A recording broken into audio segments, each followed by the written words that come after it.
नमस्कार साथियों, मैं शिवम ताम्रकार आपका स्वागत करता हूं हमारे फिर से एक बिहार स्टेट के पॉलिटी वाले प्रैक्टिस सेट पे, जिस पे हम PYQ लगाएंगे 100 क्वेश्चंस का। तो चलिए आइए देर न करते हुए आते हैं अपने वीडियो पे। तो सबसे पहले हमारे पास सवाल है कि किस सन में आसियान और चीन के मध्य एक समग्र आर्थिक सहयोग पैसे के मामले में हस्ताक्षर कब हुआ था। तो ऑप्शन हमारे पास हो जाएंगे 2000, 2002, 2004 या 2006। तो ऑप्शन नंबर बी 2002 यहाँ पर हमारा करेक्ट हो जाएगा। अब आते हैं अपने प्रश्न नंबर 2 पर। इनमें से कौन निर्गुट आंदोलन का संस्थापक नेता नहीं है। ऑप्शन है हमारे पास Pandit Jawaharlal Nehru, colonel Nasser, colonel Gaddafi या मार्शल टीटो। तो हमारे पास option number C colonel Gaddafi यहाँ पर जो हमारे हैं वो निर्गुट आंदोलन के संस्थापक नेताओं में से नहीं है, बाकी तीनों लोग यहाँ पर हैं। अब आते हैं अपने प्रश्न नंबर 3 पर। राज्य का कार्य सजीवन के मार्ग के लिए बाधा विरुद्ध बाधा खड़ी करना तात्पर्य है, इसका मतलब क्या है। तो ऑप्शन हमारे पास हो जाएंगे राज्य के कार्य सकारात्मक हैं, राज्य के कार्य नकारात्मक हैं, राज्य के कार्य तटस्थ हैं या उपरोक्त में से कोई नहीं। तो ऑप्शन नंबर ए, अगर आप किसी चीज़ के विरोध करेंगे तो वहाँ पर क्या हो जाएगा, राज्य के कार्य क्या हो जाएगा, वहाँ पर सकारात्मक हो जाएगा। ठीक है। अब आते हैं प्रश्न नंबर 4 पर। निम्न में से कौन एक उदारवादी राजनीतिक दर्शन के जनक हैं। ऑप्शन हमारे पास हो जाएंगे लस्वी, लॉक, मिल या ग्रीन। तो ऑप्शन नंबर हमारे पास बी लॉक यहाँ पे इसका सही ऑप्शन हो जाएगा। अब आते हैं अपने प्रश्न नंबर 5 पर। जॉन लॉक 3 प्रकार के प्राकृतिक अधिकारों की चर्चा करते हैं। निम्न में से कौन सा वर्गीकरण में नहीं आता है। तो पहला हमारे पास है जीवन का अधिकार, स्वतंत्रता का अधिकार, समानता का अधिकार या फिर संपत्ति का अधिकार। तो ऑप्शन नंबर सी समानता का अधिकार जॉन लॉक के 3 प्राकृतिक अधिकारों में नहीं आता है। अब आते हैं प्रश्न नंबर 6 पर। निम्नलिखित में से कौन सा सर्वप्रथम सिद्धांतवादी था जिसने सरकारों का एक सुव्यवस्थित वर्गीकरण प्रस्तुत किया था। ऑप्शन हमारे पास हो जाएंगे प्लूटो, बांद, मैकियावेली या अरस्तु। तो ऑप्शन नंबर डी अरस्तु का ही हमारा सिद्धांतवाद हो जाएगा। ठीक है, चलिए अब आते हैं प्रश्न नंबर 7 की ओर। तो 7 हमारा कहता है निम्न में से किसने कहा है कि आदमी एक राजनीतिक जानवर है। Man is a political animal. तो ऑप्शन हमारे पास हैं प्लूटो, चाणक्य, सुकारात या फिर अरस्तु। तो ऑप्शन नंबर डी अरस्तु ने कहा है आदमी एक राजनीतिक जानवर है। अब आते हैं अपने प्रश्न नंबर 8 की तरफ। प्लूटो की शिक्षा की योजना के विषय में निम्न से क्या तथ्य सही नहीं है। तो प्लूटो के हिसाब से ऑप्शन नंबर 1 वह केवल संरक्षण वर्ग के लिए था, वह पूर्ण रूप से निजी हाथों में थी, वह आदर्श राज्य की स्थापना के लिए थी या फिर वह नागरिक के सद्गुणी बनाने के लिए था। तो ऑप्शन नंबर हमारा यहाँ पर बी वह पूर्ण रूप से निजी हाथों में प्लूटो के हिसाब से योजना का विषय में था वो। ठीक है। अब आते हैं प्रश्न नंबर 9 पर। गांधी जी निम्नलिखित में से किस पुस्तक से प्रभावित थे। तो ऑप्शन हमारे पास है अनटू दिस लास्ट रिपब्लिक या kingdom of God within you. तो ऑप्शन हमारे पास हैं 2 और तीसरे दोनों। तो इन चारों ऑप्शन से हमारे पास जो ऑप्शन है ऑप्शन नंबर डी पहला और तीसरा। तो unto the list and kingdom of the god within you, इन दोनों पुस्तक से क्या थे, गांधी जी बहुत अधिक प्रभावित थे। अब आते हैं प्रश्न नंबर 10 की ओर। प्रश्न नंबर 10 में आपको 2 सूची दी गई है, इनको आप पढ़िए और ऑप्शन फिर लगाइए। तो हमारे पास ऑप्शंस में हो जाएंगे CH हनुमंतराव, GVK राव, अशोक मेहता या फिर ML सिंधवी। इनमें से पंचायती राज समिति किस वर्ष में थे। तो ऑप्शन जो हमारे पास इस क्वेश्चन के लिए हो जाएगा बी में मतलब है कि हमारे पास CHLV हनुमंत जो राव हैं वो हमारे 1983 में वो पंचायती वर्ष है उनका। ठीक है। और उसके बाद GVK राव जो हैं उनका 1985 हो जाएगा। फिर अशोक मेहता जी जो हैं उनके लिए हमारे पास 1977 हो जाएगा। तो हमारा ऑप्शन नंबर भी यहाँ पर करेक्ट हो जाता है। ठीक है। अब आते हैं प्रश्न नंबर 11 पर। निम्नलिखित में से किस संशोधन के बाद राजनीतिक दलों ने पंचायत और नगर पालिका संस्थानों में संचालन का एक नया स्तर पाया है। ऑप्शन हमारे पास हो जाएंगे 72वें और 73वें संशोधन में, 73-74 वाले में, या फिर 74-75-76 वाले में, या 74 और 75 वाले में। तो ऑप्शन नंबर हमारा यहाँ पर बी करेक्ट हो जाएगा। 73वें और 74वें संविधान संशोधन में पंचायत और नगर पालिका का संचालन का नया स्तर पाया गया है। अब आते हैं प्रश्न नंबर 12 पर।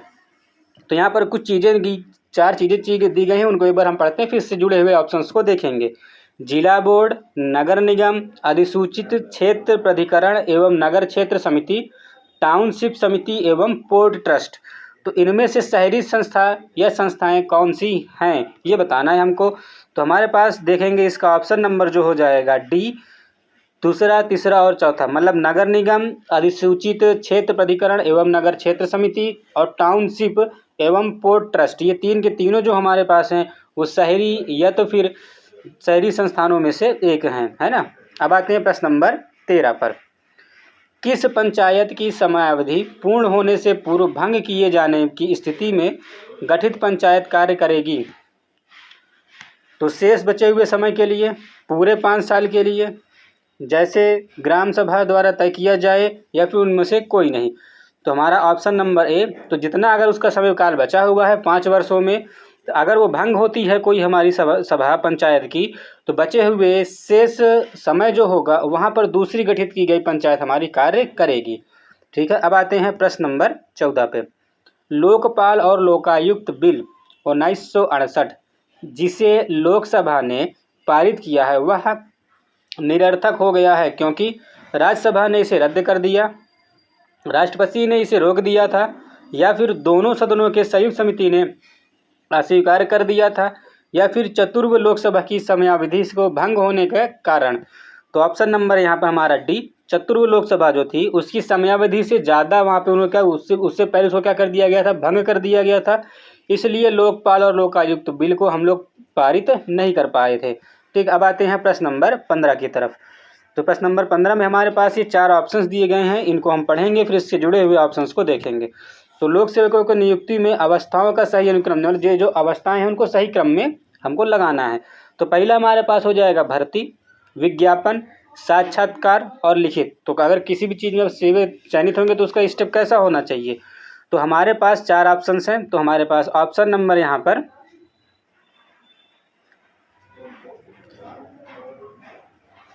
सी, हमारा ऑप्शन नंबर सी यहाँ पर करेक्ट हो जाएगा। देखिए सबसे पहले हम क्या करेंगे, विज्ञापन आएगा, फिर विज्ञापन के बाद साक्षात्कार होगा, फिर साक्षात्कार के बाद भर्ती और फिर लिखित परीक्षा। तो यहाँ हमारा जो ऑप्शन है वहाँ पे सबसे पहले क्या होगा, विज्ञापन आएगा, फिर विज्ञापन के बाद क्या होगा, लिखित परीक्षा होगी, लिखित परीक्षा के बाद फिर क्या होगा, हमारे पास साक्षात्कार किया जाएगा और भर्ती। तो ऑप्शन नंबर ए यहाँ पे हमारा क्या हो जाएगा, करेक्ट हो जाएगा। ठीक है। चलिए अब आते हैं प्रश्न नंबर 16 पर। विकास प्रशासन संबंधित है, इन किस चीज़ संबंधित है ये, पाश्चात्य देशों से, साम्यवादी देशों से, तृतीय विश्व के राष्ट्रों से, या फिर उनमें से कोई नहीं। तो ऑप्शन नंबर सी यहाँ पर सम्मिलित हो जाए। तो विकास प्रशासन जो है तृतीय विश्व के राष्ट्रों से हमारा संबंधित है वो। ठीक है। अब आते हैं प्रश्न नंबर 17 की तरफ। तो निम्नलिखित में से क्या मैक्स वेबर द्वारा विवेचित सत्ता के प्रकार सम्मिलित नहीं है? तो मैक्स वेबर ने इसमें क्या चीज़ नहीं कहा था, तो राजनीतिक, विवेकी विधि, पारंपरिक या चमत्कारिक। तो हमारे पास जो ऑप्शन नंबर ए राजनीतिक जो है वो मैक्स वेबर की विवेचना में नहीं था। ठीक है। अब आते हैं प्रश्न नंबर 18 की तरफ। स्टाफ अभिकरण कार्य नहीं है, इसमें से कौन सा स्टाफ अभिकरण का कार्य नहीं है? पहला समन्वय, नियोजन, क्रियान्वयन, पर्यवेक्षण या गृहपालिकाएं। तो हमारे पास जो 4 ऑप्शंस हैं उनमें से जो हमारा पास ऑप्शन नंबर बी जो 3 और 5 ये दोनों उसके कार्य नहीं है। हमारे पास जो क्रियान्वयन है और गृहपालिका की क्रियाएं हैं वो हमारा इसका ऑप्शन सही हो जाएगा। ठीक है। अब आते हैं प्रश्न नंबर 19 की तरफ। तो प्रश्न नंबर 19 में आपको 2 सूची दी गई है, अब उसके संबंधित वहाँ पर वर्ष दिए गए हैं, साल दिए गए हैं। तो अब इन दोनों को हमको क्या करना है, मिलाना है। तो हमारे पास है छांगला आयोग कब बना था, प्रशासनिक सुधार आयोग कब बना था, गोरे समिति कब बनी थी, या फिर सरकारिया आयोग कब बनाया गया था। तो हमारे पास जो ऑप्शंस हैं यहाँ पर ऑप्शन नंबर ए तो छांगला आयोग जो है, छांगला आयोग 1962 में बनाया गया था। प्रशासनिक सुधार आयोग जो है वो हमारा 1966 में हो गया था। गोरे समिति जो हो जाएगा वो हमारा 1971 में हो जाएगा। और सरकारिया आयोग जो है वो हमारा 1983 में हो जाएगा। ठीक है, चलिए अब आते हैं अपने प्रश्न नंबर 20 की ओर। निम्नलिखित में से कौन सा एक लोक निगम का लक्षण नहीं है? तो ऑप्शन हमारे पास है प्रशासनिक स्वायत्तता, न्यायिक स्वायत्तता, वित्तीय स्वायत्तता या कार्मिक स्वायत्तता। तो हमारा प्रश्न नंबर, तो ऑप्शन नंबर यहाँ पर बी। तो हमारे पास निम्नलिखित में से क्या हो जाएगा? लोक निगम के जो लक्षण हैं वो हमारे पास ऑप्शन नंबर बी न्यायिक स्वायत्तता उसमें नहीं आता है। ठीक है, चलिए अब आते हैं प्रश्न नंबर 21 की तरफ। निम्नलिखित में से कौन सा कथन केंद्रीकरण के गुणों के बारे में सत्य नहीं है? तो ऑप्शन हमारे पास है केंद्रीकरण आपातकाल से निपटने के प्रभावित होता है, इससे कार्य पुनर्प्रवर्तन में बचाव होता है, यह कार्यपालिका की दूसरी पंक्ति के विकास के लिए उपयुक्त है, यह मानव एवं पूंजीगत संस्थानों की अधिकतम उपयोग में सहायक होता है। तो हमारे पास जो केंद्रीय कारण है किस, ठीक है, तो उसके बारे में अगर हम देखें तो यहाँ पे ऑप्शन नंबर हमारा सी कार्यपालिका एवं दूसरी पंक्ति के विकास के लिए हमारा उपयुक्त होता है। ठीक है, अब आते हैं प्रश्न नंबर 22 की तरफ। निम्नलिखित में से किसने लोक प्रशासन तथा निजी प्रशासन में भेद नहीं किया है? तो ऑप्शन हमारे पास हो जाएंगे Henri Fayol, Herbert Simon, Paul Appleby या तो फिर जॉन। तो ऑप्शन नंबर हमारे पास हो जाएगा ए। हेनरी फेयोल ने क्या किया है? लोक प्रशासन और निजी प्रशासन में कोई भी भेद नहीं किया है। अब आते हैं प्रश्न नंबर 23 की तरफ। निम्नलिखित में से कौन सा योजना अवकाश या प्लान हॉलीडेज से असंगत है? हॉलीडेज मतलब छुट्टी वाली चीज़ें। तो ये लघु अवधि आकस्मिक योजनाएं थी। इन योजनाओं की अवधि 1966 से 1969 थी। यह युद्ध और मुद्रास्फीति एवं सूखे इन योजनाओं के मुख्य कारण थे, या तो फिर योजना अवकाश पहले 3 पंचवर्षीय योजनाओं के कारण थे। तो ऑप्शन नंबर हमारे पास यहाँ पर जो है वो डी नंबर, योजना का अवकाश के पहले 3 पंचवर्षीय योजनाओं की विफलता के कारण ये हमारा जो बीच में जो 3 साल का गैप हो गया था उस वजह से वो हॉलीडेज असंगत आ गया था हमारे लिए। ठीक है, अब आते हैं प्रश्न नंबर 24 पे। निम्नलिखित में से किसे लोक प्रशासन एवं निजी प्रशासन के मध्य अंतर किया है? तो ऑप्शन हमारे पास हो जाएंगे Paul Appleby, L D. White, Herbert Simon या तो फिर सर जोमिया स्टैम्प। तो हमारे पास जो ऑप्शन है ऑप्शन नंबर सी यहाँ पर हर्बर्ट साइमन इसके सही ऑप्शन हो जाएगा। अब आते हैं प्रश्न नंबर 25 की तरफ। तो प्रश्न नंबर 25 में हमारे पास फिर से 2 कॉलम है, हमको उनको क्या करना है? आपस में सुमेलित करना है। 2 कारण सिद्धांत हैं, किसके द्वारा इनमें से दिया गया है? आवश्यकताओं का पदानुक्रम सिद्धांत इनमें से किनके चारों के द्वारा दिया गया है? तो अगर इसका सही ऑप्शन हम देखेंगे तो हमारे पास जो ऑप्शन नंबर है डी करेक्ट हो जाएगा। ठीक है, उसको आप चेक कर लीजिएगा। अब आते हैं हम अपने प्रश्न नंबर 26 पर। तो निम्नलिखित में से कौन सी पद्धति नई भर्ती के सिविल सेवकों के दोष और कमियों को दूर करता है? तो पहला स्थानांतरण, पदोन्नति, प्रशिक्षण या प्रेरणा। तो ऑप्शन नंबर सी, आप किसी भी कमियों को प्रशिक्षण से ही दूर कर सकते हैं। अब आते हैं प्रश्न नंबर 27 की तरफ। प्रशासनिक कृत्यों और निर्णयों की वैधता के निर्धारण करने के लिए न्यायालयों की शक्ति को जाना जाता है। किस नाम जाना जाता है? न्यायिक समीक्षा, वैधानिक अपील, विधायी समीक्षा या तो फिर बंदी प्रत्यक्षीकरण। तो ऑप्शन नंबर हमारा यहाँ पर ए, न्यायिक समीक्षा के नाम से उसको हम जानते हैं। ठीक है, अब आते हैं प्रश्न नंबर 28 पर। आंतरिक रूप से भर्ती की प्रक्रिया को कहा जाता है एकाधिक प्रणाली भी कहते हैं इसको, पदोन्नति प्रणाली कहते हैं, विभाजन प्रणाली कहते हैं या उन्नत प्रणाली कहते हैं। तो ये हम लोग क्या कहते हैं? पदोन्नति प्रणाली, जिसको हम लोग प्रमोशन भी बोलते हैं। तो वो यहाँ पर अंतरूनी रूप से आंतरिक रूप से भर्ती की प्रक्रिया होती है। अब आते हैं प्रश्न नंबर 29 पर। तो मैक्स वेबर के नौकरशाही के सिद्धांत के बारे में निम्नलिखित में कौन सा कथन सत्य है? तो पहला हमारे पास ऑप्शन है, यह नियम आधारित युक्ति संगत निर्णय का लोहे का पिंजरा उन्होंने कहा है, या फिर यह युक्ति युक्त विविध प्राधिकार का महत्वपूर्ण हिस्सा है, या तो फिर नौकरशाही में मेधा के रूप में ज्ञान के माध्यम से प्रभुत्व का अवप्रोत है, या फिर लोकतंत्र में इसकी सहजता असहजता है। ऑप्शन हमारे पास देखेंगे तो इन चारों में से कौन या फिर कितने सारे हमारे सही है मैक्स वेबर के नौकरशाही सिद्धांत के मामले में। ठीक है, तो ऑप्शन नंबर जो हमारे पास हो जाएगा वो हो जाएगा ऑप्शन नंबर डी, 2, 3 और 4। तो हमारे पास जो ऑप्शन नंबर 1 हमारा गलत हो गया, बाकी हमारे जो 4 ऑप्शन हैं वो तीनों हैं, उसमें से वो क्या हो जाएंगे, सही हो जाएंगे।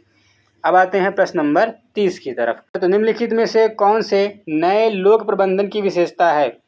संविदा देना, प्राधिकरण का हस्तांतरण करना, निष्पादन मूल्यांकन का ध्यान रखना, या फिर प्रबंधन करना। तो ऑप्शन जो हमारे पास हो जाएंगे यहाँ पर ऑप्शन नंबर डी, 4 के चारों वहाँ पर सही हो जाएंगे। ठीक है, अब आते हैं प्रश्न नंबर 31 पर। भारतीय पुलिस सेवा निम्न में से किस विभाग मंत्रालय के अधीन आती है? कार्मिक एवं प्रशिक्षण विभाग के अंतरालय, कानून मंत्रालय, गृह मंत्रालय, या फिर मानव संसाधन विकास मंत्रालय। तो ऑप्शन नंबर सी यहाँ पर हमारा गृह मंत्रालय, जो हमारी भारतीय पुलिस सेवा है वो गृह मंत्रालय होम मिनिस्ट्री के अंदर आती है। प्रश्न नंबर 32। तो हमारे पास यहाँ पे 2 सूचियाँ दी गई हैं और इन दोनों सूचियों को हमको क्या करना है, सुमेलित करना है। तो बर्नार्ड हैं, उनके द्वारा क्या हमारे पास कौन सा सिद्धांत दिया गया है, फेयोल के द्वारा कौन सिद्धांत दिया गया है, या फिर गुलिक टैरी के द्वारा कौन सिद्धांत दिया गया है। तो इसको हमको क्या करना है, इसको सुमेलित करना है। ठीक है, तो इसका जो हमारे पास ऑप्शन है वो देखेंगे पहले। तो देखिए ऑप्शन में हमारे पास कहता है कि बर्नार्ड जो हमारे पास हैं उनका देखा जाए तो उन्होंने क्या दिया है, प्रबंधन का सिद्धांत दिया है। ठीक है, तो प्रबंधन सिद्धांत हमारे पास 2 में है, बी और डी में। तो उसके बाद अगर और देखते हैं तो हमारे पास जो फेयोल होते हैं, फेयोल ने क्या किया है, कार्यकारी की प्रक्रिया दिया है। तो ऑप्शन नंबर बी यहाँ पर हमारा क्या हो जाता है, करेक्ट हो जाता है। अब आते हैं प्रश्न नंबर 33 पे। नेतृत्व के गुणमूलक दृष्टिकोण को प्रेरता है कौन है यहाँ पर? R.M. स्टार्लिंग हैं, चेस्टर बर्नार्ड हैं, क्वार्ट्ज तथा ओडोनल हैं, या फिर फिडलर हैं। तो ऑप्शन नंबर अगर देखें तो यहाँ पर भी चेस्टर बर्नार्ड ने क्या किया है, नेतृत्व के गुणमूलक सिद्धांत को उन्होंने दिया हुआ है। अब आते हैं प्रश्न नंबर 34 पे। किसके अनुसार राज्य जीवन की मूलभूत आवश्यकताओं के निमित्त अस्तित्व में आता है और श्रेष्ठ जीवन के लिए अस्तित्व में बना रहता है? तो ऑप्शन हमारे पास हो जाएंगे गर्नल, कॉल, मैकियावेली, या अरस्तु। तो ऑप्शन नंबर डी, तो ये अरस्तु के द्वारा हमारा ये कहा गया है। ठीक है, अब आते हैं प्रश्न नंबर 35 पर। प्रसिद्ध परवर्णी शब्द पॉस डिकोर किसने गढ़ा है?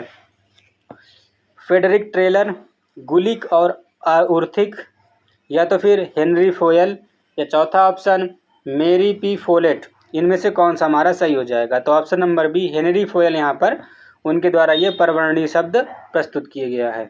ठीक है, अब आते हैं प्रश्न नंबर 37 पर। तो निम्नांकित में से किसकी प्रक्रिया की संज्ञा दी गई है? तो ऑप्शन हमारे पास हो जाएंगे मूने, रैले और मैने, L.D. वाइट, या फिर इनमें से कोई नहीं। तो ऑप्शन नंबर बी, रैले और मैने के द्वारा प्रक्रिया की संज्ञा दी गई है। अब आते हैं प्रश्न नंबर 38 पर। भारत में संस्थानम और वोहरा समितियों ने क्रमशः किन विषयों पर प्रतिवेदन प्रस्तुत किया था?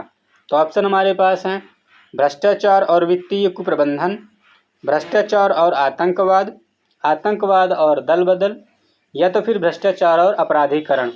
तो इसका जो ऑप्शन है वो ऑप्शन नंबर डी यहाँ पर करेक्ट हो जाएगा। भ्रष्टाचार और अपराधीकरण पर वोहरा और संस्थानम समितियों ने क्या किया है, विरोध प्रदर्शित किया था। अब आते हैं प्रश्न नंबर 29 पे। तो अमेरिका के राष्ट्रपति स्पाइल सिस्टम के जनक के रूप में जाना जाता है, कौन से राष्ट्रपति थे वो? तो ऑप्शन हमारे पास हैं निक्स, वाशिंगटन, जेफरसन, या फिर जैक्सन। तो ऑप्शन नंबर यहाँ पर डी, जैक्सन जो हैं उन्हें ही स्पाइरल सिस्टम के जनक के रूप में जाना जाता है। प्रश्न नंबर 40। प्रश्न नंबर 40 में आपको 2 सूची दी गई है, उनको आपको क्या करना है, मिलाना है। तो पहले एक तरफ लेखक है, दूसरी तरफ क्या लिखा गया है, पुस्तक है। तो पहले हमारे पास ऑप्शन में है शेल्डन आल्विर, अल्बर्ट लेकपर्वी, अशोक चंदा और S.E. फाइनर। तो इनके द्वारा कौन कौन सी पुस्तक यहाँ पर लिखी गई है। ठीक है, तो अगर हम इसका ऑप्शन देखें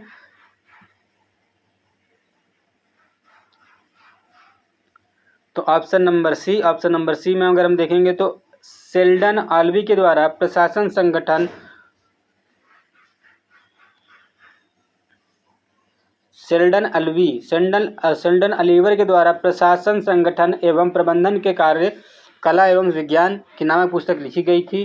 ठीक है, तो अब यहाँ पे हमारा ऑप्शन देखेंगे तो ऑप्शन नंबर हमारे पास क्या हो जाएगा, सी इसका करेक्ट ऑप्शन बनता है। फिर आते हैं अब प्रश्न नंबर 41 पर। निम्नांकित में से किस विचारक ने प्रशासन को वांछित उद्देश्यों की प्राप्ति के लिए मानवीय एवं भौतिक संस्थानों के संगठन और संचालन की संज्ञा दी है। तो ऑप्शन हमारे पास हो जाएंगे H.A. Simon, L.D. White, J.A. Wig या तो फिर J.M. पिनफर। तो ऑप्शन नंबर हमारा हो जाएगा डी, J.M. पिनफर के द्वारा हमारा ये सब जो प्रशासन की जो विचारा है वो दिया गया है। ठीक है, अब आते हैं प्रश्न नंबर 42 पर। निम्नलिखित में से कौन सा लोक प्रशासन की विधायी नियंत्रण का तरीका नहीं है। बजट पर चर्चा, प्रश्नकाल, सरकार के विरुद्ध अभियोग, स्वगन प्रस्ताव। तो ऑप्शन हमारे पास हो जाएगा इसका ऑप्शन नंबर सी, सरकार के विरुद्ध अभियोग। ये लोक प्रशासन के विधायी नियंत्रण का तरीका नहीं होता है। अब आते हैं प्रश्न नंबर 43 पर। इंग्लैंड में निम्नलिखित में से किसका न्याय पुनर्वलोकन होता है। तो ऑप्शन हमारे पास हो जाएंगे सांसदीय विधायक का, कार्यपालिका के निर्णय का, प्रदत्त विधायन का, उपरोक्त में से कोई नहीं। तो ऑप्शन नंबर हमारे पास डी, इनमें से कोई जो है हमारे पास न्यायिक पूर्वावलोकन के इंग्लैंड में कोई भी इसका तरीका वहाँ पर दिया नहीं गया है। अब आते हैं प्रश्न नंबर 44 पर। तो हमारे पास यहाँ पर वही एक कथन है और उसका हमको रीज़न दिया गया, कारण दिया गया। तो हम दोनों को यहाँ पर पहले पढ़ेंगे फिर ऑप्शंस में अपने जाएंगे। तो हमारे पास पहला हो जाएगा, व्यवहार में संसदीय शासन में विधानमंडल के कार्यपालिका को नहीं वरन कार्यपालिका विधानमंडल का नियंत्रण करती है। मंत्रिपरिषद विधानमंडल के समक्ष सामूहिक रूप से उत्तरदायी होता है। तो इसमें से देखेंगे तो हमारे पास जो ऑप्शन नंबर यहाँ पे देखेंगे तो इसका हमारे पास देखो ये दोनों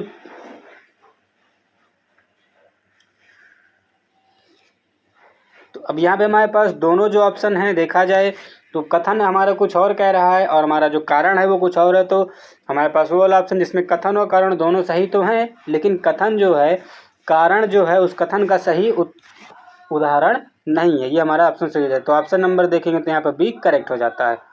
अब आते हैं प्रश्न नंबर 45 पर। संसदीय जनतंत्र में वास्तविक सत्ता निहित होती है किसके पास, राष्ट्रपति के, प्रधानमंत्री, मंत्रिपरिषद या उपयुक्त में से सभी के पास। तो हमारा ऑप्शन नंबर सी जो संसदीय जनतंत्र होता है उसमें मंत्रिपरिषद के पास सत्ता निहित होती है। अब आते हैं प्रश्न नंबर 46 पर। अमेरिकी राष्ट्रपति का कार्यकाल है 7 वर्ष, 5 वर्ष, 6 वर्ष। इनमें से कौन सा ऑप्शन सही हो जाएगा।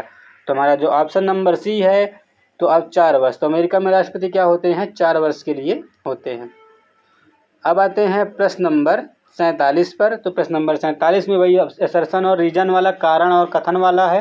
ठीक है, तो पहले हम कारण पढ़ लेते हैं, उसके बाद कथन पढ़ेंगे, उसके बाद फिर अपने ऑप्शंस को देखेंगे। तो राष्ट्रपति शासन के केवल संयुक्त राज्य अमेरिका में सफल है।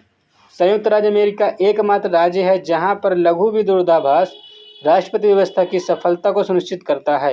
यहाँ पर हमारे पास असर्शन और रीजन मतलब कथन और कारण दोनों यहाँ पर क्या होते हैं, सत्य होते हैं। ठीक है, तो इसका ऑप्शन नंबर जो भी होगा वो आप देख लीजिए अपने से। अब आते हैं प्रश्न नंबर 48 पर। निम्नलिखित में से कौन सा संवैधानिक सरकार से संबंधित नहीं है। संविदा सरकार, अध्यक्षात्मक सरकार, श्रेणी तंत्र सरकार या फिर संघीय सरकार। तो हमारे पास जो ऑप्शन नंबर सी है तो श्रेणी तंत्र सरकार जो है संवैधानिक सरकार से संबंधित नहीं होती है। अब आते हैं प्रश्न नंबर 49 पर। तो प्रश्न नंबर 49 पे हमारे पास क्या दिए गए हैं, 4 ऑप्शंस दिए गए हैं, तो उसको पढ़ना है कि इनमें से कौन सा सही है उसको हमको यहाँ पे देखना होता है। तो पहला हमारे पास है अमेरिकी राष्ट्रपति केवल एक बार पुनर्निर्वाचित किए जा सकते हैं। देशद्रोह, घूसखोरी तथा अन्य अपराधों के लिए उस पर महाअभियोग लगाया जा सकता है। महाअभियोग प्रस्ताव की सुनवाई की अध्यक्षता उच्चतम न्यायालय के मुख्य न्यायाधीश द्वारा की जाती है। राष्ट्रपति तथा उपराष्ट्रपति दोनों एक ही राज्य से हो सकते हैं। तो इनमें से कौन सा ऑप्शन से कितने ऑप्शन हमारे पास सही वो हमको देखना है ना। तो हमारे पास जो ऑप्शन है यहाँ पर इसका बी नंबर यहाँ पे क्या हो जाएगा, करेक्ट। तो पहला, तीसरा और चौथा वहाँ पे क्या हो जाएगा, हमारा करेक्ट हो जाएगा। ठीक है, अब आते हैं प्रश्न नंबर 50 पे। तो 4 हमारे पास 4 यहाँ पर भी दिए गए हैं। इन चीज़ों को पढ़ेंगे, उसके बाद फिर हम समझते हैं इसके ऑप्शंस क्या क्या बनते हैं। पॉकेट वीटो, संघीय विधायिका को राष्ट्रपति का संदेश, गुट प्रणाली या तो फिर कोष्ठ पद्धति, पंजीयन होल एक विधेयक है। तो इनमें से कौन सा संवैधानिक प्रणाली का भाग है, ये पूछा गया है आपसे। तो इनमें से कौन सा भाग हमारे पास हो जाएगा, तो अमेरिका की ये क्या हो जाएंगे, राजनीतिक प्रणाली के हिस्से ये चारों हमारे क्या हो जाएंगे। ठीक है, तो यहाँ पर हमारे 50 क्वेश्चन समाप्त होते हैं। तो हम इसी के अगले दूसरे पार्ट में आपको मिलेंगे, तब तक के लिए नमस्कार।